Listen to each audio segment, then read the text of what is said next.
It wasn't a week, it was 5 days before the hurricane.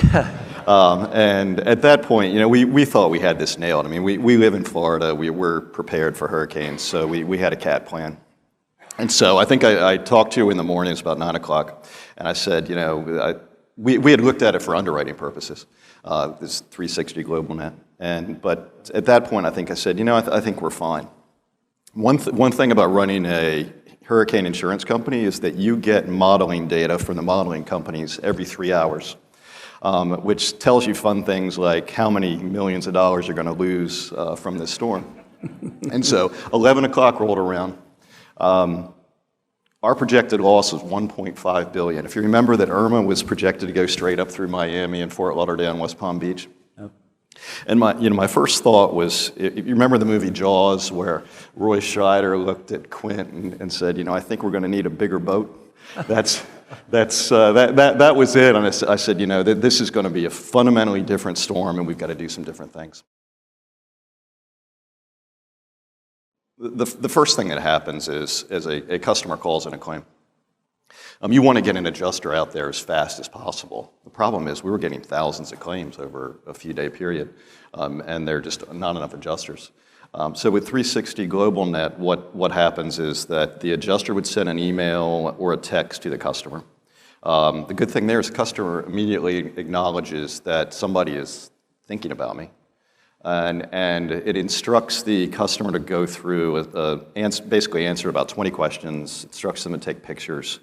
And at that point, the adjuster actually has a lot of information before he even goes out and visits the claim. Sometimes he doesn't even need to go out. And one great thing from a process perspective, the adjuster could send out 50 of these, like from 8 to 12 the night before. The next morning when he wakes up, 80% of them have been responded to. So just think about that as an adjuster, you've got 40 claims that you already have good information on. And probably 15 of those you don't have to send anybody out on, because you can, through 360Globalnet, have pictures and communications. So it saves from that perspective. And then the other ones, the adjuster actually pretty much knows the answer before he goes out there, but he just needs to verify it. So I think that the benefits are the customers are happy, because they've been touched quickly. The adjusters are ecstatic. I think our head of claims said, boy, this is like Christmas. And frankly, it provides better customer service, because everybody knows, the faster you pay a claim, the lower the claim amount's likely going to be. Well, I think it's the go digital. It's a call to action for insurance companies, but I think it's a recognition of what's been happening in society for really decades. That people want things simpler, faster, cheaper, with more information, and they expect the companies that they deal with to provide that. And I think that's just something. It's evolutionary, but I think as some of the guys pointed out this morning, that it's accelerating, and so you constantly have to innovate to stay ahead.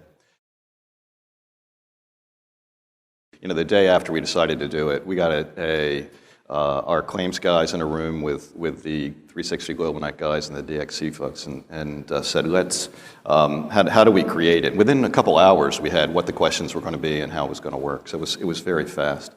But I think that the one thing as a corporation, you have to be willing to try things, because in some ways I think sort of perfection is the enemy of innovation. And so many people are trying to come out with the perfect customer experience, or the perfect data analytics or something. You got to try it, and it's sort of the old sort of do it and fix it approach, where you got to be willing to put something out there. And frankly, we had problems, but ultimately that it was much more valuable than if we hadn't done anything. So I think that's the big thing with technology is don't be afraid to do something and fix it. But the key thing is that the capabilities that you need are maybe different than what you have. You have to have the ability to do things real time and fix things real time. And I think that demands a lot of management, where you can't have a whole bunch of levels and decision-making time periods, because it doesn't work. Gotcha. Yeah, and I agree wholeheartedly on that. I mean, one of the things that I see in my role is it's that learning curve. And it's not just the learning curve with the customer trying to understand our solution sets, but also us trying to understand more about the customer. And so every time you engage and every time you have a conversation, you start learning a little bit more about each other.